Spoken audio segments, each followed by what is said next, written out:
మన పిఠాపురం నియోజకవర్గానికి సంబంధించి మొత్తం పెన్షన్స్ అందుకునే లబ్ధిదారులు 40,765 మంది. దీనికి సంబంధించిన డబ్బు రూపంలో మొత్తం 27,34,00,000. వృద్ధాప్య పెన్షన్లు అందుకునే వాళ్ళు దాదాపు 20,396. వితంతు పెన్షన్లు అందుకునే వాళ్ళు 9,970. దివ్యాంగులు పెన్షన్ తీసుకుని 4,819. మత్స్యకారులు 1,498. చేనేత కార్మికులకు సంబంధించిన 997.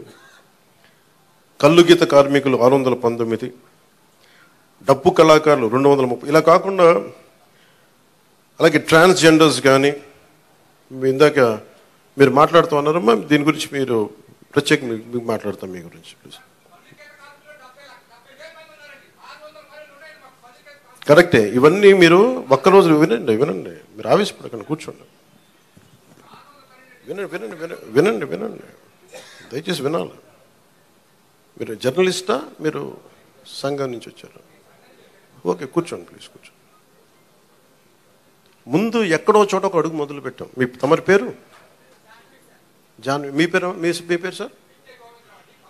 ఓకే, గోవిందరావు గారు. ఇది ఎక్కడో ఒక చోట మొదలు పెట్టాం, గుర్తుపెట్టుకోండి. ఇందాక కలెక్టర్ గారు కూడా అదే చెప్తున్నారు. ప్రతి ఆల్టర్నేట్ వీక్ నేను వచ్చి పిఠాపురంకి వచ్చి కూర్చుంటాను. అవి ఏవైతే ఉన్నాయో అవి ఇవ్వండి ఖచ్చితంగా. దీంట్లో కూడా చాలా ఛాలెంజెస్ ఉన్నాయి. గత ప్రభుత్వం కూడా అర్హత లేని వాళ్ళని పెట్టారని, అర్హత ఉన్న రకరకాల కామెంట్స్ ఉన్నాయి. వీటన్నిటికీ కలెక్టర్ గారు వీళ్ళందరూ సలహాలు ఇచ్చేది ఏంటంటే, కేంద్ర క్యాబినెట్కి చెప్పాలి, మనం రాష్ట్ర క్యాబినెట్కి చెప్పమంటుంది ఏంటంటే, ఒక రీసర్వే కూడా జరిగితే చాలా మంచిది దీని మీద అని. ఖచ్చితంగా కలెక్టర్ షాన్ మోహన్ గారు చెప్పిన ఈ సలహాని రాష్ట్ర క్యాబినెట్ ముందు ఖచ్చితంగా గౌరవ ముఖ్యమంత్రి చంద్రబాబు గారి దగ్గర దృష్టిలో కూడా పెడతాం.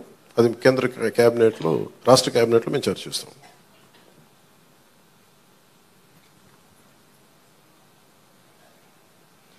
ప్రతి ఆల్టర్నేట్ వీక్ కలెక్టర్ గారు ప్రత్యేకించి వచ్చి ఏమైతే ఈ సమస్యలు ఉన్నాయో, గ్రీవెన్సెస్ ఉన్నాయో ఆయన మాట ఇచ్చారు. అంటే ఒక యువ కలెక్టర్ అంత ముందుకొచ్చి, నేను ప్రతి 2వ వారం వచ్చి కూర్చుంటానంత బిజీ షెడ్యూల్ నాకు తెలుసు. ఒక అడ్మినిస్ట్రేషన్ ఎంత కష్టమో నాకు తెలుసు. అలాంటి సమయంలో ఎవ్రీ ఆల్టర్నేట్ వచ్చి నేను ఇక్కడికి వచ్చి గ్రీవెన్సెస్ నేనే వ్యక్తిగతంగా చూస్తాను అన్నందుకు వారికి ప్రత్యేకంగా మోహన్ గారికి నా ప్రత్యేక కృతజ్ఞత. అలాగే చాలా సమస్యలు ఉన్నాయి. ఇప్పుడు ఉదాహరణకి మనకి 40% దాటితే తప్ప మనకి దివ్యాంగుల సర్టిఫికేట్ రాదు అనేది డాక్టర్లు అసెస్ చేయాలి. ఒకసారి 90% ఉంటుంది కానీ దాన్ని అసెస్ చేయరు. అందుకని ఇందాక మాట్లాడుతున్న సదరన్ సర్టిఫికేట్ నేను పదం అంటే, ఒక డాక్టర్ వచ్చి ఎంత శాతం మనకి వారి శరీరంలో పనిచేయట్లేదు, ఏ అవయవాలు పనిచేయట్లేదు ఒక నిర్ధారణకు రావడానికి దాదాపు కొంచెం సమయం తీసుకోవాలి. దీన్ని నడిపే నాయకత్వం కానీ వ్యవస్థ కానీ అన్నీ ఉన్నాయంటే ఉన్నాయి, కానీ నిర్వీర్యంగా ఉన్నాయి, కొంత జోష్తో పనిచేయట్లేదు. మేమందరం ఎందుకున్నామంటే ఇక్కడ ఈ రోజున కూర్చోబెట్టి ప్రతి గంట ఈ రాష్ట్ర అభివృద్ధి కోసం పనిచేయడానికి, ప్రజా సంక్షేమం పనిచేయడం కోసమే ఉన్నాం. ఎందుకంటే మేము విజయయాత్రలు చేయడానికి నేను లేను ఇక్కడ. ముఖ్యంగా నాకు సంబంధించినంత వరకు నేను పిఠాపురానికి సంబంధించి పిఠాపురం నీటి సమస్య తీర్చాలి, ముందు కనీస రక్షిత మంచినీరు ఇవ్వగలగాలి, అట్లీస్ట్ ఒక ఎమ్మెల్యేగా నా కనీస బాధ్యత.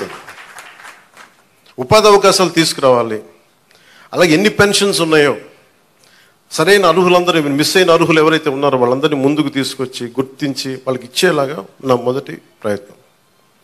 అలాగే ఏవైతే మనకి ఈ సమస్యలు అయితే ఉన్నాయో, మనకి వ్యవసాయం సంబంధించి కానీ, కాలువల పూడికలు కానీ, అలాగే ఇప్పుడు చూస్తున్నారు బయట ఆ డయేరియా మనకి డ్రైవ్ చేస్తున్నాం ఇప్పటి నుంచి ఆగస్టు దాకా.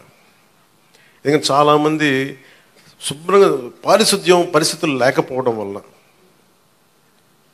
నేను పంచాయతీరాజ్ శాఖ మన మీటింగ్లో కూర్చొని ఉంటే చాలా అద్భుతమైన వ్యక్తులు ఉన్నారు, అడ్వైజర్స్గా ఒక్కొక్కరు కూర్చొని ఎంత గొప్పగా చేస్తున్నారంటే, కాదు వాళ్ళ సమర్థతని ప్రతిభని ఉపయోగించుకోవడం మనకు తెలియట్లా. అందుకే నేనేం చెప్పానంటే, ముందు మన పిఠాపురం రాష్ట్రం మొత్తం అమలు చేయడానికంటే ముందే మన మండలాల్లో, మన కొత్తపల్లి ఉప్పాడ మండలం కానీ మిగతా మనకి గొల్లపల్లి మండలం కానీ ఇక్కడ మనకున్న మండలాల్లో ఎక్కడో చోట కొన్ని పర్టికులర్ గ్రామాల పంచాయతీలను సెలెక్ట్ చేసి అసలు పారిశుద్ధపు సమస్య తీసేలాగా ఉండాలి. అది ఫస్ట్ నా ప్రయారిటీ. అది కనీసం రక్షిత మంచినీరు, కనీసం పారిశుద్ధ్య శుభ్రత ఉండేలాగా. సో ఆ ప్రయత్నంగా ముందు మేము అడుగులు ఇస్తాం.